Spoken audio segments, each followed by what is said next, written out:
कब्जा mafia group, वो तो कहेगा इधर आ भाई, वो तो आप बात सुने। तो वो एक मेरे लिए भी फर्स्ट टाइम था कि ख्वाजा साहब को मैंने देखा कि यार ये बंदा बहुत आजा। तो जो लोग मिले हुए हैं ना, मसले मसाइल का सामना करना पड़ता है, लोग आके तंग करते हैं, लेकिन वो बंदा ऐसा था, सीसा पलाई दीवार बना हुआ था ताजरों के आगे। जब भी कोई टैक्सों का मसला, कोई इंक्रोचमेंट का मसला, वो हमेशा ब्रिज का किरदार निभाते थे। मुझे इस वक्त तीसी भट्ट साहब की जनाज़गाह पे मौजूद हैं। अब से कुछ देर पहले उनकी नमाज जनाजा अदा की गई। यहाँ पे ताजर बरादरी बहुत बड़ी तादाद में उनकी नमाज जनाजा में शिरकत के लिए यहाँ पे पहुँची।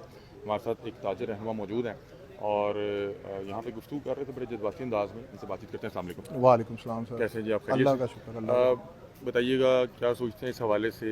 मुबैना पुलिस मुकाबला, दुबई से गिरफ्तारी, रहीम यार खान में साथी छुड़वाने गए, क्या सोचते हैं आप? देखें जी, जो भी मामला हुए हैं इनमें देखें एक इल्ज़ाम एक बंदे पे लगता है तो कम से कम उसका ट्रायल तो होना चाहिए ना। इस तरह का रवैया एक नाकाबिले बर्दाश्त है, एक सवालिया निशान है अदालतों पे। अदालतें फिर सर किस लिए बनी है?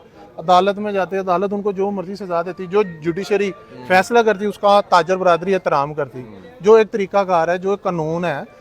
लेकिन इस तरह का रवैया नहीं अच्छा लगा। ताजर भी मायूस हैं इस हवाले से, क्योंकि आप देख सकते हैं आज लाहौर की सारी ताजर बरादरी यहाँ पर इकट्ठी हुई। वो ख्वाजा तारीफ गुलशन साहब अकबरी मंडी के चेयरमैन थे। आप यकीन माने, जाके उनसे पूछें कि आपके चेयरमैन ने आपके लिए क्या किया। देखें, ताजर बरादरी होते हैं, उसको बड़े ही मसले मसाइल का सामना करना पड़ता है, लोग आके तंग करते हैं, लेकिन वो बंदा ऐसा था, सीसा पलाई दीवार बना हुआ था ताजरों के आगे। जब भी कोई टैक्सों का मसला, कोई इंक्रोचमेंट का मसला, वो हमेशा ब्रिज का किरदार निभाते थे। अच्छा, मुझे एक बात बताएं, उनके हवाले से जो आम तासुर है और पूरे सोशल मीडिया पे मौजूद है, यूट्यूब पे मौजूद है, लाहौर के टॉप 10 गैंगस्टर का नाम है तो उनका नाम सर फहरिस्त होता है। फिर उनके हवाले से ये हर शख्स जानता है, या हर शख्स को इस हवाले से इल्म है कि वो कब्जा ग्रुप थे। आप क्या कहेंगे इस हवाले? कब्जा ग्रुप के हवाले से कोई FIR हैं? देखिए, कानून तो वहाँ पर मौजूद है ना। एक कब्जा, देखिए किसी पे इल्जाम लगाना समथिंग एल्स है। देखिए, आपने एक बंदे को यहाँ तक पहुंचा दिया, उसका आप ट्रायल कर लेते। कोई कब्जा उन्होंने किया होता, जाहिर बात है उसमें कोई मुद्दई होता, उस मुद्दई को सामने लाते कि मुद्दई खड़ा ही नहीं हो पाता था, इतना ताकतवर शख्सियत हो जी। तो ये तरीका ठीक है? नहीं, वो देखें, मैं इल्जाम लगा देता हूँ किसी बंदे पर, यार ये कब्जा ग्रुप है, तो आप जाके बगैर ट्रायल, जी मैं डर गया, वो बंदा कब्जा ग्रुप है, तो आप जाके उसको ये एनकाउंटर कर दें उसका। ये तरीकाकार अच्छा है? ये ठीक नहीं ना। इल्जाम था। देखिए, मैं इसकी मिसाल देता हूँ। इसकी मिसाल ये, गोरे ने दुनिया में इस्लामोफोबिया फैलाया, क्या कह के इस्लाम एक दहशतगर्द मजहब है, लेकिन जो अल्लाह को मंजूर था वही हुआ। आज इस्लाम की पूरी दुनिया में, चाइना जाते हैं लोग, वहाँ पर पाकिस्तान की बड़ी कदर करते हैं। आसम मुनीर साहब एक हमारे फील्ड मार्शल हैं, लोग उनको सलूट करते हैं। इनकी वजह से इस्लाम का दुनिया में इज्जत हुई है, पाकिस्तानी की, इस्लाम की एक इज्जत हुई है। तो मैं आपके चैनल के तवस्सुल से उनसे भी रिक्वेस्ट करता हूँ, जनरल आसम मुनीर साहब से भी रिक्वेस्ट करता हूँ, देखें ये एक ताजर था, ये छोड़ दें मीडिया पे क्या उसके बारे में बताया, जाके उसकी मार्केट से पूछें। अगर एक मेरी मुलाकात अच्छी थी और मसाइल के हद तक थी, जब भी ताजरों को कोई मसाइल होता था, हम अपना ख्वाजा साहब के पास आते थे, बड़े अच्छे तरीके से डील करते और बहुत ही आजिज़ी से डील करते। मैं आपको एक मिसाल बता रहा हूँ, मैंने इनके घर में कोई काम, मजदूर कोई काम कर रहा था, तो उसको आप बात सुने यार, एक वो आज यहाँ पर इकट्ठे हुए हैं आपके सामने में। देखिए, मीडिया पे हर चीज़ जो बात आती है ना, वो राइट नहीं है। मैं देखिए, बात थोड़ी कड़वी है, मीडिया की रिस्पॉन्सिबिलिटी है। हर शख्स अपने किए का जिम्मेदार है, मैं अपने किए का जिम्मेदार हूँ। कोई शख्स कर रहा है तो उसका हिसाब खुद देना पड़ेगा। आप बता रहे थे कि आपकी इलेक्शन में भी उन्होंने कोई किरदार अदा किया। देखें, इलेक्शन में ये किरदार था कि मेरी मार्केट में 35 साल से इलेक्शन नहीं हो रहा था। इसी तरह से काफ़ी मार्केटें हैं लाहौर के अंदर, वक्त पे इलेक्शन नहीं होते। क्या होता है, जो बैठे होते हैं ना खुद साख्ता, वो उनमें फ़िरौनियत आ जाती है, वो फ़िरौन बन जाते हैं। जब मेरी मार्केट में इलेक्शन नहीं हो रहा था, जब भी इलेक्शन किया जाता था, किसी ने इलेक्शन लड़ना था, उसकी दुकान पर जाके ना पिस्तौल रख देते थे। कौन? ऑपोजिट ग्रुप XYZ, वो जाके ऐसे पिस्तौल रखता था। दुकानदार कहता था यार मैंने माफ कर दो, मैं इलेक्शन नहीं लड़ सकता।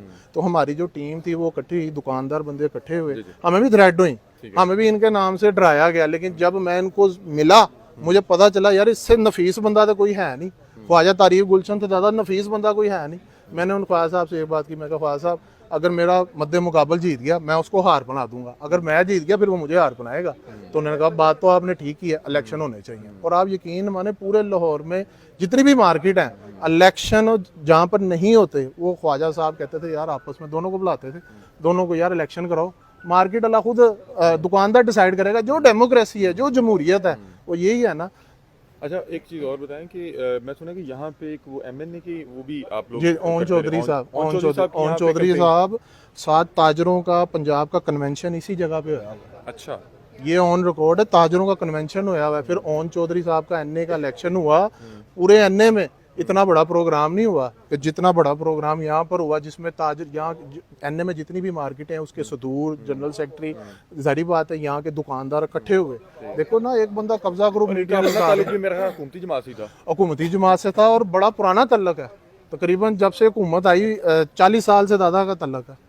अच्छा। तो 40 साल से ज़्यादा का तल्लक है, मतलब पीटीआई के दौर में ये सुनी सुनाई बात नहीं। मैं खुद एक मीटिंग में बैठा हुआ तो मियाँ शबाज शरीफ साहब ने कहा कि ख्वाजा तारीफ गुलशन साहब ने जो कुर्बानियाँ दी हैं ना, हम उसको हम सराज तहसीन पेश करते हैं। जवेद भट्ट साहब जो उनके बनोई हैं वो भी मर्डर हो गए, उस मीटिंग में वो भी मौजूद थे, मैं मौजूद था। तो जो ख्वाजा तारीफ गुलशन साहब ने पार्टी के लिए कुर्बानियाँ दी हैं ना, वो आम कुर्बानियाँ नहीं है। पीटीआई के दौर में 4-6 पर्चे बाइक चोरी, गाड़ी चोरी का सिंध में इधर उधर करके पर्चे, लेकिन उन्होंने कभी भी पार्टी का झंडा नीचे नहीं फेंका। सुना नवाज शरीफ साहब से भी इनकी मुलाकात थी। जाहिर बात है वो अंदरून शहर के ही रहने वाले हैं ना, ये वो भी नवाज शरीफ साहब, शहबाज शरीफ साहब अंदरून शहर के रहने वाले हैं। इसलिए आपके चैनल के तवस्सुल से मैं उनसे दरख्वास्त करता हूँ कि इस हवाले से जुडिशरी इंक्वायरी की जाए, क्योंकि ताजर बरादरी बेहद गम में है इस वक्त। अच्छा, आप लोग भी ताजिर हैं और जी। सूफी भट्ट साहब भी ताजिर थे और इनका मुखालिफ ग्रुप भी ताजिर जी है। जी इनके आपसी मसाइल आपने वो भी देखे कि बिलाज का जब मर्डर हुआ उसकी तकलीफ भी पूरे पाकिस्तान ने महसूस की। एक नौजवान था। जी जी आपको नहीं लगता कि इन्हें शामिल तफ्तीश हो जाते, जैसे गोगी भट्ट साहब इंटरम पे हैं, जी जी शामिल तफ्तीश हो जाते तो जी, जी। शायद इनको जो है अपनी बेगुनाही रखने का मौका जी, मिलता जी, या वहाँ जी, पे जी, अपनी जी, जी। बेगुनाही के सबूत दे देते। देखें, अब आपने बड़ा अच्छा एक सवाल किया। अब एक बंदे को आप ले आए हैं तो उसको होने दे फिर शामिल तफ्तीश। आपने सवाल अच्छा किया, मैं एग्री करता हूँ इस चीज़ से। एक बंदे पे इल्ज़ाम है तो आप कम से कम उसको पेश होना चाहिए, एक जुडिशरी ट्रायल हो। फिर अदालतें किस लिए हैं, मुझे ये बताएं ना ये आप। बात तो आप बिल्कुल ठीक कह रहे हैं कि मेरा ख्याल है कि मुआवरा अदालत जो चीज़ें हैं वो बिल्कुल भी नहीं होनी चाहिए। आपको अदालती निज़ाम को इतना मजबूत कर देना कि चाहिए। वहाँ से सजा और जजा हो, हाँ। ताकि किसी भी शख्स को मसला हो तो वो बजाय किसी डिपार्टमेंट या किसी फोर्स की तरफ देखे, वो उस इदारे की तरफ अदालत देखे, वो अदालत की तरफ देखे। अदालत अब देख, इसलिए रिक्वेस्ट की है कि जुडिशरी आप इंक्वायरी करें। अगर एक बात एक ट्रायल होता, ये काम ना होता, जो जज फैसला करता उसे हर बंदा एक्सेप्ट करता, अदालत आलिया की भी इज्जत में इजाफा होता, अदारों की भी इज्जत में इजाफा होता। लेकिन ये एक अच्छी कई बार लोग कहते हैं कि जब आप बहुत ज़्यादा असलो रसूख के मालिक होते हैं तो फिर आप जो है निज़ामी जो इंसाफ होता है उस पर असरअंदाज होने लग जाते हैं। फिर आपने बड़ी अच्छी बात की, अदालतों को मजबूत होना चाहिए। अदालतों को मजबूत होना चाहिए।